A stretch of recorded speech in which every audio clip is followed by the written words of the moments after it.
এত সুন্দর খেতে হবে যারা ভাবতেও পারেনি। Hello guys, welcome to my new blog. তো চলো ভিডিও শুরু করা যাক।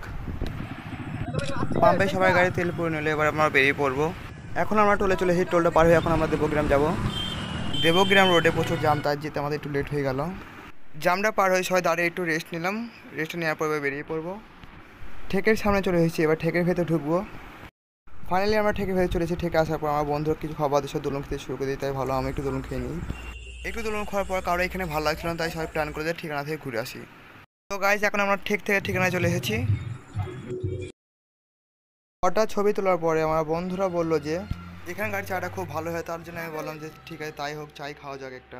তাই 7টা চা অর্ডার করলাম। আমাদের চা চলে এসে তাই চাটা খাওয়া যাক। যা ভেবেছিলাম তার যে চাটা অনেক ভালো খেতে, তাই চায়ের সাথে একটা সিগারেটও নিয়ে নিলাম। তো গাইজ চা সিগারেট খাওয়ার পর এখান থেকে বেরিয়ে পড়লাম, এবার বাড়ি দিকে চলে যাবো। এই ভিডিও শেষ, দেখা হচ্ছে আবার পরবর্তী ভিডিওতে।